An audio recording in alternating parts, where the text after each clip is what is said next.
அரசியல் ரீதியாக மிரட்டப்பட்டிருக்கிறான ஒரு கேள்வி இயல்பாக வருங்க. இல்லை அது உள்ளுக்குள்ளே என்ன நடந்துச்சுன்னு நம்மளுக்கு தெரியாது.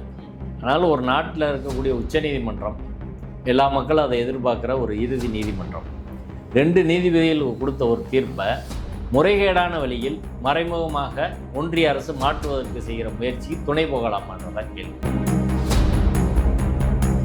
ஒன்றிய அரசின் அடிமையாக மாநிலங்கள் முனிசிபாலிட்டி போலதான் இருக்கணும், உங்களுக்கு தனி அதிகாரம் கிடையாது என்பதை இறுதியாக தலைமை நீதிபதி கவாய் அவர்கள் நிரூபிச்சென்று இருக்கிறார். இந்த நாட்டுக்கு அவர் கொடுத்த மிகப்பெரிய பரிசா சொல்லணும்.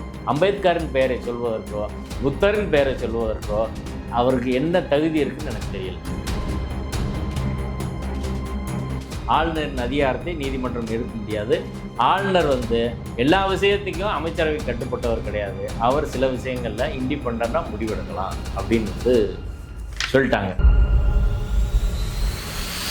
ஒரு மசோதா தொடர்பாக கையெழுத்து போடுறதா திருப்பி அனுப்புறதா குடியரசுத் தலைவர் எந்த முடிவு எடுக்காமல் அப்படியே வச்சுக்கிறாரு. அது ஒரு முடிவு தான்.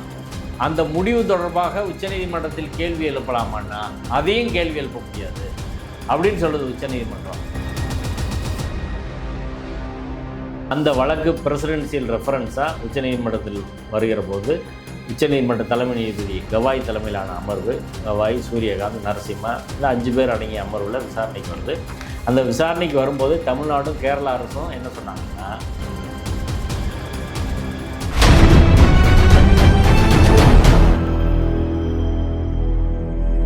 சார் வணக்கம். வணக்கம். குறிப்பாக ஆளுநர் ஜனாதிபதி கேட்ட கேள்விகளுக்கு அவருடைய அதிகாரம் பற்றின ஒரு இறுதி தீர்ப்பு போல் 5 நீதிபதிகள் ஒரு தீர்ப்பை வழங்கியிருக்கிறார்கள். அது பல்வேறு குளறுபடிகள் தெரிகிறது. மீடியாக்கள் ஒரு மாதிரி வருது, தகவல் வேறு வேறு கசிகிறது, யாருக்கு சாதங்கிற ஒரு குழப்ப நிலை நிலவுகிறது. நீங்கள் எப்படி சார் அதை பார்க்குறீங்க? தீர்ப்பு 1000% ஒன்றிய அரசுக்கும் ஆளுநருக்கும் சாதகமான தீர்ப்பு தான். இது தீர்ப்பு கிடையாது, பொருள் விளக்கம். 5 நீதிபதிகள் குடியரசுத் தலைவரின் 14 கேள்விகளுக்கு ஒரு பொருள் விளக்கத்தை வழங்கியிருக்கிறார்கள். பொதுவாக ஆளுநரின் அதிகாரம் தொடர்பாக இந்த பிரச்சனை எங்கே தொடங்குதுன்னா, தமிழ்நாடு அரசு தமிழ்நாடு சட்டப்பேரவையில் கடந்த 2020 10க்கு மேலான மசோதாக்களை சட்டமாக்கி ஆளுநருக்கு அனுப்புகிறாங்க. ஆனால் ஆளுநர் அதில் சட்டத்தில் கையெழுத்து போடவே இல்லை. 2022 நீதிமன்றம் போகிறாங்க. அதுக்கப்புறம் குடியரசுத் தலைவருக்கு சில மசோதாவை அனுப்புகிறாரு, அவங்களும் கையெழுத்து போடல. இப்படி இருக்கிற சூழ்நிலையில் அந்த வழக்கு 2024 விசாரணைக்கு போன இந்த வருஷம் மே மாதம்தான் அந்த வழக்கோட தீர்ப்பு ஏப்ரல் மாதம் அந்த வழக்கின் தீர்ப்பு என்பது வந்துச்சு. நீதிபதிகள் திரு பர்திவாலா, மகாதேவன் அடங்கிய அமர்வில் அந்த வழக்கின் தீர்ப்பு வந்துச்சு. உண்மையிலேயே கூட்டாட்சி தத்துவத்தை காக்கக்கூடிய ஒரு தீர்ப்பு. அந்த தீர்ப்பில் சாரமாக என்ன சொன்னாங்கன்னா, ஆளுநருக்கு ஒரு மசோதா சட்டப்பேரவையில் நிறைவேற்றி அனுப்பப்படுமானால் அவர் என்ன செய்யலான்றது, குடியரசுத் தலைவர் என்ன செய்யலான்றது ஆர்டிகல் 200, 201 2 தான் சொல்லுது. ஒன்று கையெழுத்து போடணும், இல்லை திருப்பி அனுப்பணும், இல்லை குடியரசுத் தலைவருக்கு அனுப்பணும். இதான் ஆளுநருக்கான பவர். ஆனால் எதுவுமே செய்யாமல் அவர் கிடப்பில் போட்டு வச்சுருக்குது அப்படின்றதுக்கான அதிகாரம் அவர் கிடையாது. ஆளுநர் என்பவர் மக்களால் தேர்ந்தெடுக்கப்பட்டவர் இல்லை. ஒரு அரசியல் சட்ட நாட்டில் யாருக்கு அதிகாரம் இருக்குது அப்படின்னா, மக்களால் தேர்ந்தெடுக்கப்பட்ட சட்டப்பேரவை, அதிலிருந்து தேர்ந்தெடுக்கப்பட்ட அமைச்சரவை, அவங்களுக்கு தான் பவர் இருக்குது. ஆளுநர் அமைச்சரவையின் அறிவுரையின் பேரில் நடக்க கடமைப்பட்டவர். அப்படின்றதா ஜனநாயகம் என்பது, மக்களாட்சி என்பதற்கான பொருள். இது சிம்பிளான விஷயம்தான். யாருக்கு பவர்? சட்டப்பேரவைக்கா ஆளுநருக்கா? சட்டப்பேரவைக்கு தான் இருக்க முடியும். நம்மளை யாரை ஓட்டு போட்டு தேர்ந்தெடுத்தோம்? ஆளுநரை ஓட்டு போட்டு தேர்ந்தெடுத்தோம், ஆர்.என். ரவி தேர்ந்தெடுத்தோம். அதையும் சொல்லியிருப்பதாக தகவல் இருக்கு. இல்லை, அதை கிளியராக அப்படி சொல்லலை, குழப்பி தான் அதை சொல்லியிருக்கிறாங்க. இப்போ இயல்பாகவே அரசியல் சட்ட ஸ்கீம் ஆஃப் த கான்ஸ்டியூஷன் அப்படின்னு பார்க்குற போது அதில் ஃபெடரலிசம் என்பது அரசியல் சட்டத்தின் பேசிக் ஸ்ட்ரக்சர், அடிப்படை கூறு. அதை பாராளுமன்றம் நினைச்சா கூட மாற்ற முடியாது. இதை கணக்கில் வச்சுட்டு தான் உச்சநீதிமன்றம் எந்த வழக்கிலையும் தீர்ப்பு சொல்ல முடியும். இது 13 நீதிபதிகள் கொண்ட அமர்வு வழங்கியிருக்கிற தீர்ப்பு. இப்போ அந்த கூட்டாட்சிக்கு முரணாக ஒரு தீர்ப்பு, ஒரு பொருள் விளக்கம் சொல்ல முடியுமான்னா இப்போ சொல்லியிருக்காங்கன்றதான் பிரச்சனை. இப்போ பழைய தீர்ப்பில் என்ன சொன்னாங்கன்னா, நீங்கள் 3 வருஷம், 4 வருஷம், 5 வருஷம் என்று சட்டப்பேரவையில் நிறைவேற்றப்படும் மசோதாவை ஆளுநர் வைத்திருந்தால் அது அரசியல் சட்டத்துக்கு விரோதமானது. ஆளுநருக்கு தனிப்பட்ட விருப்புரிமை அப்படின்றது எதுவும் கிடையாது. நீ கவுன்சில் ஆஃப் மினிஸ்டரோட அட்வைஸில் தான் நடந்துக்கணும். அதனால் கால வரையறையின்றி ஆளுநர் ஒரு சட்டத்தை வச்சுருந்தா அதுக்கு டைம் லிமிட் ஃபிக்ஸ் பண்ணுறாங்க. 1 மாதம் 3 மாதம் என்று கால வரையறை. ஆளுநருக்கு 1 மாதம், குடியரசுத் தலைவருக்கு 3 மாதம்.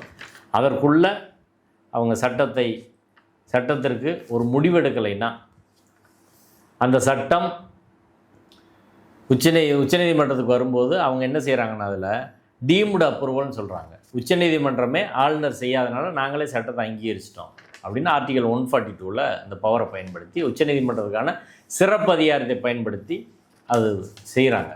உச்சநீதிமன்றத்துக்கு அப்படி ஒரு அதிகாரம் வழங்கப்பட்டு இருக்கிறது. சட்டத்தில் இருக்குதோ இல்லையோ உச்சநீதிமன்றம் சிறப்பு அதிகாரத்தை பயன்படுத்தி ஒரு உத்தரவை பிறப்பிக்கலாம். அப்படி தான் ஆர்டிகல் 142ல் இந்த உத்தரவு போட்டாங்க. டைம் லிமிட் ஃபிக்ஸ் பண்ணாங்க. அந்த தீர்ப்பில் என்ன சிறப்பு? இது கவர்னருக்கு எதிராக ஆளுநருக்கு எதிராக பல்வேறு வழக்குகள் வந்தாலும் இந்த நீதிபதிகள் மகாதேவன் பர்திவாலா அமர்வின் தீர்ப்பில் முக்கியமானது என்னென்னா, ஆளுநர் பல வருடங்களுக்கு கிடப்பில் போட முடியாது. மேக்சிமம் ஆளுநரும் பிரசிடெண்ட்டும் 3 மாத காலம் தாண்டி சட்டங்களை மசோதாக்களை நிலுவையில் வைத்திருக்கக்கூடாது. அப்படி வந்தால் நீதிமன்றம் அதில் தலையிட்டு சொல்லும். நீதிமன்றத்துக்கு பவர் இருக்குன்றது தான். இது சாதாரண மக்களின் பார்வையில் பார்த்தால் கூட இயல்பான இது சரியான ஒரு தீர்ப்பு தான். இந்த தீர்ப்புக்கு ரிவ்யூ போடலை அல்லது வேறு நீதிபதிகள்கிட்ட 2 நீதிபதிகள்கிட்ட வழக்கை கொண்டு வந்து இது தப்பு அப்படின்னு சொல்லி அதற்கப்புறம் அது லார்ஜர் பெஞ்சுக்கு ரெஃபர் ஆகி 3 நீதிபதிகளோ 5 நீதிபதிகளோ அதுக்கு விசாரிக்கலை. குறுக்கு வழியில் பிஜேபி என்ன பண்ணுறாங்கன்னா, குடியரசுத் தலைவரை வைத்து இந்த தீர்ப்பை நேரடியாக சொல்லாமல் ஆனால் இந்த தீர்ப்பின் சாரங்களை அப்படியே எடுத்து மறைமுகமாக 14 கேள்வியாக்கி உச்சநீதிமன்றத்துக்கு கேட்குறாங்க. அந்த வழக்கு பிரசிடென்சியல் ரெஃபரன்ஸாக உச்சநீதிமன்றத்தில் வருகிற போது உச்சநீதிமன்ற தலைமை நீதிபதி கவாய் தலைமையிலான அமர்வு, கவாய், சூரியகாந்த், நரசிம்மா, இந்த 5 பேர் அடங்கிய அமர்வில் விசாரணைக்கு வருது. அந்த விசாரணைக்கு வரும்போது தமிழ்நாடும் கேரளா அரசும் என்ன சொன்னாங்கன்னா, நீங்கள் இந்த வழக்கு விசாரணைக்கு ஏற்கக்கூடாது. மறைமுகமாக உச்சநீதிமன்றத்தின் 2 நீதிபதிகள் வழங்கிய தீர்ப்பை முறியடிக்கும் முயற்சியாக தான் இந்த பிரசிடென்சியல் ரெஃபரன்ஸே கேட்குறாங்க. அதனால் இதை விசாரணைக்கே நீங்கள் ஏற்றுக்கொள்ளக்கூடாது அப்படின்னு சொன்னபோது உச்சநீதிமன்ற நீதிபதிகள் என்ன சொன்னாங்கன்னா, நாங்கள் அப்பீலில் உட்காரல, 2 நீதிபதிகள் தீர்ப்புக்கு எதிரான அப்பீலில் நாங்கள் உட்காரல, அவங்க கொடுக்குற கேள்விக்கு நாங்கள் ஆன்சர் பண்ண போகிறோம் ஒழிய அந்த தீர்ப்பை எந்த வகையிலும் இது பாதிக்காது அப்படின்னு சொன்னாங்க. ஆமாம். ஆனால் இன்றைக்கி அவர்கள் சொன்னதுக்கு நேர் எதிராக அந்த தீர்ப்பில் என்ன சொல்லியிருக்கோ அதெல்லாம் காலி பண்ணுற மாதிரி இதுக்கு விளக்கம் கொடுத்துருக்குறாங்க. என்ன சொல்லியிருக்கிறாங்கன்னா, அதாவது ஆளுநருக்கு எதிராக ஒரு மசோதாவை இவ்வளவு காலத்தில் நீங்கள் முடிவெடுக்கணும் என்று உச்சநீதிமன்றமோ உயர்நீதிமன்றமோ சொல்ல முடியாது. டைம் லிமிட் ஃபிக்ஸ் பண்ண முடியாதுன்னு சொல்லிட்டாங்க. ஒன்று, இப்போ டைம் லிமிட் ஃபிக்ஸ் பண்ண முடியாதுன்னா நம்மளுக்கு உச்சநீதிமன்றத்துக்கு நம்மக்கிட்ட என்ன கேள்வி வருதுன்னா, சரி ஒரு ஆளுநர் கையெழுத்து போடாமல் 20 வருஷம் வச்சுக்கிறாரு, என்ன செய்கிறது அப்படின்ற கேள்வி இருக்குல்ல.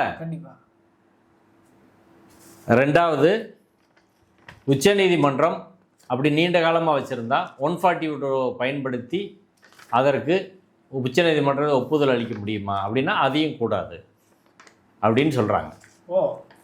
அதற்கப்புறம் ஆளுநர் இப்படி நீண்ட காலமாக வச்சுருக்கிறது தொடர்பாக அந்த மசோதா தொடர்பாக உச்சநீதிமன்றத்தில் அந்த டெசிஷனை, அதாவது முடிவே எடுக்காமல் ஒரு முடிவு எடுத்து வச்சுருக்காரு, அது ஒரு டெசிஷன் தான். ஒரு மசோதா தொடர்பாக கையெழுத்து போடுறதா திருப்பி அனுப்புகிறதா குடியரசுத் தலைவருக்காக எந்த முடிவு எடுக்காமல் அப்படியே வச்சுக்கிறாரு, அது ஒரு முடிவு தான். அந்த முடிவு தொடர்பாக உச்சநீதிமன்றத்தில் கேள்வி எழுப்பலாமான்னா அதையும் கேள்வி எழுப்ப முடியாது அப்படின்னு சொல்லுது உச்சநீதிமன்றம். சில சூழ்நிலையில் மட்டும் பண்ணலாம். அப்படின்னா ப்ரொலாங்டு அன்எக்ஸ்பிளைன்டு இன்டெஃபினைட் டிலே அப்படின்னு சொல்கிறாங்க. அதாவது காரணம் இல்லாமல் மிக நீண்ட காலமாக ஒரு மசோதா வச்சுருந்தா உச்சநீதிமன்றத்தில் நீங்கள் வழக்கு போடலாம். அப்போ கூட நீதிமன்றம் இதில் நீங்கள் இவ்வளோ நாளில் இப்படி பண்ணுங்க என்றதெல்லாம் உத்தரவு போட முடியாது. ஒரு அறிவுரை மாதிரி அதை சொல்லலாம். இவ்வளோ நாளில் முடிவு பண்ணுங்க, அந்த வழக்கு ஸ்பெசிஃபிக்காக சொல்லலாம், இவ்வளோ நாள் ஆயிடுச்சு அப்படின்னு ஒரு அறிவுரை தான் சொல்லலாம். குடியரசுத் தலைவருக்கோ ஆளுநருக்கோ பெரிதாக இவர்கள் உத்தரவு பிறப்பிக்கும் அதிகாரம் என்பது நீதிமன்றத்தில் இல்லை. அந்த மசோதா தொடர்பாக மசோதா சட்டமாகிறதுக்கு முன்பாக ஆளுநர் டெசிஷனை குடியரசுத் தலைவரோட டெசிஷனை கேள்விக்குட்படுத்த முடியுமா நீதிமன்றம்னா கேள்விக்குட்படுத்த முடியாது. சில காரணங்களில் மட்டும்தான். நான் சொன்னேன்ல, ப்ரொலாங்டு அன்எக்ஸ்பிளைன்ட் இன்டெஃபினைட் டிலேயில் மட்டும்தான் பண்ண முடியும். அதுவும் வந்து லிமிட்டாக தான் நீதிமன்றம் நடந்துக்கிறணும் அப்படின்னு அவங்களே அதிகாரத்தை வந்து குறைச்சி சொல்லிட்டாங்க. அடுத்து ஆளுநரின் அதிகாரத்தை நீதிமன்றம் எடுத்துக்கிற முடியாது. ஆளுநர் பொதுவாக நீண்ட காலமாக ஒரு மசோதா வச்சுருக்கக்கூடாது அப்படின்னு சொல்கிறாங்க. ஆனால் ஆளுநர் அப்படி வச்சுருந்தா ஆளுநரின் நடவடிக்கை கேள்வி கேட்கும் அதிகாரத்தை நீதிமன்றம் எடுத்துக்கிறக்கூடாதுன்னு சொல்கிறாங்க. இப்போ என்ன செய்கிறதுன்னு அவங்க சொல்லணும். ஒரு ஆளுநர் நீண்ட காலமாக அப்படி வச்சுக்கிறார், 5 வருஷம் வச்சுக்கிறாரு. அது தொடர்பாக கேள்வி எழுப்பும் அதிகாரம் நீதிமன்றத்தை அணுகிற அதிகாரம் வந்து இல்லை மாநில அரசுக்கு அப்படின்னா என்ன செய்கிறது இந்த நாட்டில்? முடிவே இல்லையா? முடிவே இல்லாமல் தான் வந்து இந்த தீர்ப்புன்றது வந்து வந்திருக்குது. அதாவது இப்போ என்னென்னா ஆர்டிகல் 201 தான் ஆளுநர் குடியரசுத் தலைவரின் அதிகாரம் பற்றி பேசுகிறது. அது சம்மந்தமாக ஒரு மசோதா தொடர்பாக அவங்க முடிவெடுக்கிற அதிகாரம். அது சம்மந்தமாக நீங்கள் வழக்கே தொடுக்க முடியாது, அந்த டெசிஷனை கேள்விக்குட்படுத்த முடியாது. ரொம்ப காலம் கிடந்துச்சுன்னா கோர்ட்டில் வந்து சொன்னால் கோர்ட்டு ஏதோ பார்த்து பண்ணி விடுங்க அப்படின்னு சொல்கிறதுக்கான அதிகாரம் மட்டும் கோர்ட்டுக்கு இருக்குது. மற்றபடி நேரடியாக அந்த டெசிஷனில் தலையிட்டு உத்தரவே போட முடியாது. ஆளுநரின் அதிகாரத்தை நீதிமன்றம் எடுக்க முடியாது. ஆளுநர் வந்து எல்லா விஷயத்துக்கும் அமைச்சரவை கட்டுப்பட்டவர் கிடையாது. அவர் சில விஷயங்களில் இண்டிபெண்ட்டாக முடிவெடுக்கலாம் அப்படின்னு வந்து சொல்லிட்டாங்க. இதான் வந்து சொன்ன விஷயங்களோட அடிப்படை. அப்போ அடிப்படையில் என்னன்னா, இனி மாநில அரசு, மாநில சட்டப்பேரவை அப்படின்ற எல்லா நிறுவனங்களும் ஒன்றிய அரசின் காலனியாக மாற்றப்பட்டிருக்கிறது. எந்த மாநில அரசும் எந்த சட்டப்பேரவையும் பிஜேபி இல்லாத எதிர்க்கட்சி ஆளும் மாநிலங்களில் இனி ஒரு சட்டத்தையும் மோடியின் ஒப்புதல் இல்லாமல், அமித்ஷாவின் ஒப்புதல் இல்லாமல், ஆர்எஸ்எஸின் ஒப்புதல் இல்லாமல், ஒன்றிய அரசின் ஒப்புதல் இல்லாமல் நிறைவேற்ற முடியாது. எந்த சட்டமும் நிறைவேற்ற முடியாது. நீங்கள் என்ன சட்டம் வேணாலும் கொண்டு வரலாம், கொண்டு வந்தால் கவர்னர் கையெழுத்து போட மாட்டார். நீங்கள் மோடிகிட்ட கெஞ்சி ஏதாவது கையெழுத்து வாங்கினா தான். அப்படி கையெழுத்து போடலைன்னா நீங்கள் நீதிமன்றம் போக முடியாது. போனாலும் நீதிமன்றம் எந்த தீர்ப்பையும் தராது என்று 5 நீதிபதிகள் இந்த விளக்கம் கொடுத்துருக்குறாங்க. இதில் என் கேள்வி என்னென்னா, 2-3 விஷயம். அதில் கூட்டாட்சின்றது இந்த நாட்டில் இருக்குதா இல்லையா? அரசியல் சட்டத்தில் கூட்டாட்சின்னு ஒன்று இருக்கா இல்லையா? இப்போ ஒன்றிய அரசு இன்னைக்கு பிஜேபி, நாளைக்கு காங்கிரஸ் வருதுன்னு வைங்க, இதை அன்னைக்கு பிஜேபி ஏற்றுக்கிறோமா? பாராளுமன்றத்தில் நிறைய சட்டங்கள் நிறைவேற்ற அனுப்புகிறாங்க, குடியரசுத் தலைவர் எதுக்குமே கையெழுத்து போடல, விட்டுருவீங்களா? என்ன ரெமடி? அப்போ கோர்ட்டுக்கு போனாலும் முடியாதுன்னு சொல்லுவாங்களா? அதை ஏற்றுக்கிறோமா? இப்போ பிஜேபி ஆள்ற மாநிலத்தில் பிஜேபி சிந்தனைக்கு எதிரான ஒரு கவர்னர் இருக்கிறாரு, அவர் கையெழுத்து போட மாட்டேன்றாரு, பிஜேபி விட்டுருவாங்களா? எப்படி ஒரு மாநிலத்தை நிர்வாகம் பண்ண முடியும்? இப்போ சட்டப்பேரவை எதுக்குன்னு கேட்குறோம். சட்டம் இயற்றும் அதிகாரம் சட்டப்பேரவையிட்ட தானே இருக்குது. சட்டம் இயற்றும் அதிகாரம் 234 எம்எல்ஏக்கள், கிட்டத்தட்ட 6.5 கோடி மக்கள் ஓட்டு போட்டு 234 பேரை தேர்ந்தெடுத்து அவங்க இயற்ற ஒரு சட்டம்னா, 6.5 கோடி மக்கள் இயற்றின ஒரு சட்டம், அதை ஒன்றிய அரசின் ஏஜெண்டாக இருக்கக்கூடிய ஆர்.என். ரவி போன்ற ஒரு ஆளுநர் எதுவுமே செய்யாமல் தூக்கி குப்பையில் போட்டுருவார் அப்படின்னா, இதை உச்சநீதிமன்றம் அங்கீகரித்தால் இந்த நாட்டில் எங்கே ஃபெடரலிசம் இருக்குது? கூட்டாட்சின்றது எங்கே இருக்குது? இப்போ இந்த தீர்ப்பு என்பது கிட்டத்தட்ட கூட்டாட்சிக்கு முடிவுரை எழுதுகிற தீர்ப்பு. கூட்டாட்சின்றது இந்தியாவில் இன்னைக்கு கிடையாது. ஒன்றிய அரசுக்கு தான் முழு அதிகாரம். ஒன்றிய அரசின் அடிமையாக மாநிலங்கள், முனிசிபாலிட்டி போகிறதா இருக்கணும். உங்களுக்கு தனி அதிகாரம் கிடையாது என்பதை இறுதியாக தலைமை நீதிபதி கவாய் அவர்கள் நிரூபிச்சென்று இருக்கிறார். இந்த நாட்டுக்கு அவர் கொடுத்த மிகப்பெரிய பரிசாக சொல்லணும். அம்பேத்கரின் பெயரை சொல்வதற்கோ, புத்தரின் பெயரை சொல்வதற்கோ அவருக்கு என்ன தகுதி இருக்குன்னு எனக்கு தெரியல. இவ்வளவுக்கும் கடந்த காலங்களில் அரசியல் தலைவர் இருக்கிறதாக அவர் தான் சொல்லியிருக்காரு. இந்த கேள்வியோட உங்களை ஏன் கேட்குறேன்னா, அரசியல் தலைவர் இருக்கிறதுன்னு இதுக்கு முன்னாடி 5 நீதிபதி சொல்லியிருக்காங்க. எந்த ஒரு வழக்கு அது அவங்க தான் தீர்மானிக்கணும்னு சொல்கிறாங்க. இதே பிஆர் கவாயும் 300 முறை சொல்லியிருக்காரு அரசியல் இருக்கிறது. நானும் இந்த பதவியில் விட்டு விளங்க கூட வேற அரசியல் பதவி வேற பதவியில் போக மாட்டேன்னு சொல்லியிருக்காரு. அப்படி ஒருத்தர் இப்படி போட்டிருக்காருன்னா வேற எதுவும் அரசியல் ரீதியாக மிரட்டப்பட்டிருக்கான ஒரு கேள்வி இயல்பாக வருது இல்லை. அது உள்ளுக்குள்ளே என்ன நடந்துச்சுன்னு நம்மளுக்கு தெரியாது. அதனால் ஒரு நாட்டில் இருக்கக்கூடிய உச்சநீதிமன்றம், எல்லா மக்களும் அதை எதிர்பார்க்குற ஒரு இறுதி நீதிமன்றம், 2 நீதிபதிகள் கொடுத்த ஒரு தீர்ப்பை முறைகேடான வழியில் மறைமுகமாக ஒன்றிய அரசு மாற்றுவதற்கு செய்கிற முயற்சிக்கு துணை போகலாமான்றதான் கேள்வி. 2 ஜட்ஜிட்டே ரிவ்யூ போடுங்க. இல்லை அதே பிரச்சனையை வேறு 2 ஜட்ஜிட்டு போய் இது தப்புன்னு பேசி அதை லார்ஜர் பெஞ்சுக்கு ரெஃபர் பண்ணுங்கள், லீகலாக பண்ணுங்கள். குறுக்கு வழியில் பண்ணுறது நீதிமன்றம் எப்படி அங்கீகரிக்கிறது? இப்போ என் கேள்வி என்னென்னா, மிகப்பெரிய ஒரு அரசியல் சட்ட சிக்கல் வந்துருச்சு. இப்போ இந்த 2 நீதிபதிகள் தீர்ப்பு அப்படியே தான் இருக்குது. 5 நீதிபதிகள் அதுக்கு பொருள் விளக்கம் கொடுத்துருக்காங்க. உச்சநீதிமன்றம் ஒரு பொருள் விளக்கம் கொடுத்துருக்குது. அதான் ஃபைனல் இன்டர்பிரட்டர், ஒரு சட்டம் தொடர்பாகவோ ஒரு தீர்ப்பு தொடர்பாகவோ. இப்போ அப்படி போகிறோம், மறைமுகமாக இந்த 2 நீதிபதிகளின் தீர்ப்பு செல்லாத ஆகிருச்சு. இதை உச்சநீதிமன்றம் செய்யலாமான்னு கேட்குறாங்க. இப்போ மெரிட்லேயே அந்த கேஸ் நடக்கலைங்க. 2 நீதிபதிகளின் தீர்ப்பு தொடர்பான விஷயம் மெரிட்டில் நடக்காமல் முறைகேடான வழியில் அந்த தீர்ப்பு என்பது அளிக்கப்பட்டு இருக்கிறது அப்படின்றது இது உச்சநீதிமன்றத்துக்கு அழகா, ஒரு ஜனநாயக நாட்டுக்கு அழகா, அரசியல் சட்ட நாட்டுக்கு அழகா அப்படின்றத என்னோட கேள்வி. ஒரு சாதாரண மக்களுக்கு இயல்பாக சட்டப்பேரவைக்கு அதிகாரமா ஆளுநருக்கு அதிகாரமானா, ஆளுநருக்கு தான் அதிகாரம் அப்படின்னு சுப்ரீம் கோர்ட் சொல்லிருச்சுன்னா இது எப்படி டெமோக்ரஸி, இது அரசியல் சட்ட நாடுன்னு எப்படி எடுத்துக்கிற முடியும்? இப்போ எல்லாமே இன்னைக்கு எல்லா இன்ஸ்டியூஷனும் முழுக்க காவிமயமாகி காவியிடம் சரணடைஞ்சு ஆர்எஸ்எஸ் சரணடைந்து இருக்கிற ஒரு நிலை என்பது மிக மிக ஆபத்தானது. ஃபாசிசம் கிட்ட வந்துருச்சு. முழு ஃபாசிசம் வருவதற்கு இன்னும் சில அடி தான் இருக்குது. அதுக்கடையில் எல்லா இன்ஸ்டியூஷனும் இப்படி போய் அவரிடம் சரண்டர் ஆகிறது என்பது முழுக்க முழுக்க அம்பேத்கருக்கு செய்கிற துரோகம், அரசியல் சட்டத்துக்கு செய்கிற துரோகம். இந்த தீர்ப்பு என்பதே அரசியல் சட்ட மோசடி, அரசியல் சட்டத்துக்கு இழைக்கப்பட்ட மிகப்பெரிய துரோகமாக தான் நான் பார்க்குறேன். இது காலங்காலம் வரலாற்றில் காலங்காலமாக வரலாற்றில் அழிக்க முடியாத கரும்புலியை உருவாக்கிற ஒரு தீர்ப்பு. எப்படி பாபர் மசூதி தீர்ப்பு இந்தியாவின் களங்கமாக, உச்சநீதிமன்றத்தின் களங்கமாக இருக்கிறதோ அதே போல் இந்த பிரசிடென்ஷியல் ரெஃபரன்ஸு, ஆளுநர் அதிகாரம் தொடர்பான இந்த விளக்கமும் களங்கமாகத்தான் இருக்கும். இப்போ ஒரு கான்ஸ்டியூஷனல் பிரச்சனையே அதில் வந்திருக்குது. நேரடியாக ஒரு தீர்ப்பை இப்போ பொதுவாக நீதிமன்றத்திலே வாதம் பண்ணுற போது நேரடியாக ஒரு விஷயத்தை செய்ய அரசுக்கு அதிகாரம் இல்லாத போது மறைமுகமாக அதை செய்ய முடியாது அப்படின்னு சொல்லுவாங்க. இப்போ உச்சநீதிமன்றத்தில் ஏற்கனவே 2 நீதிபதிகள் தீர்ப்பை நேரடியாக அப்பீல் போட்டோ அல்லது அப்பீல் அதில் செய்ய முடியாது, ரிவ்யூவோ அல்லது லார்ஜர் பெஞ்சோ தான் அது போக முடியும்.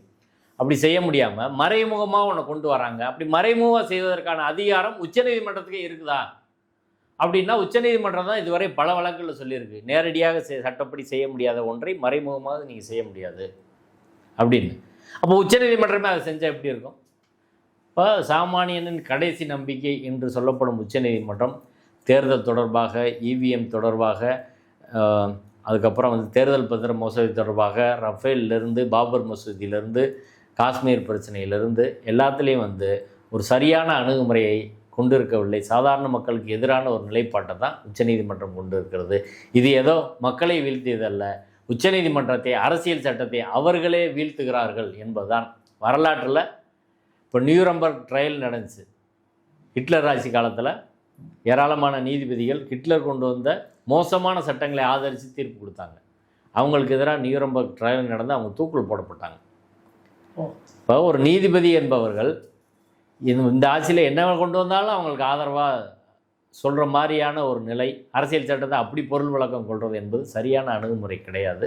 இது முழுக்க முழுக்க அரசியல் சட்டத்தை, உச்சநீதிமன்றத்தை, நாட்டை வீழ்த்தும் செயல்முறை. அதை மெத்தப்படித்தவர்களாக சொல்லக்கூடிய உச்சநீதிமன்ற நீதிபதிகள் செய்வதுதான் வருத்தம் அளிக்கக்கூடிய செயல். இனிமேல் நம்மளுக்கு வேறு தீர்வே கிடையாது, மக்கள்கிட்ட தான் போகணும். தேர்தல் கமிஷன் மோசடியாக நடக்குது. உச்சநீதிமன்ற தீர்ப்பையே அவர்களே முறைகேடான முறையில் மாற்றுறாங்க. அப்படி இருக்கிற போது மக்களை தவிர இப்போ நம்ம வேறு வழி இல்லை. மக்களை களத்தில் இறங்க வைக்காதான். ஆனால் எந்த கட்சிக்கும் மக்கள் மேலே நம்பிக்கை வர மாட்டேங்குது. அவங்க தேர்தல் கமிஷன் ஏதாவது குறுக்கு வழியில் பண்ணிடலாமா, அல்லது சுப்ரீம் கோர்ட்டில் போய் ஏதாவது பண்ணிடலாமா, அப்படி தான் யோசிக்கிறாங்களே தவிர மக்களை நம்பி களத்தில் இறங்குவதற்கு எந்த கட்சியும் தயாராகலை. அதுக்கு தனியாக தான் இனி இளைஞர்களாக திரண்டு அவங்களா தான் களத்தில் இறங்கணும் போல ஒரு சூழல் என்பது இருக்கிறது.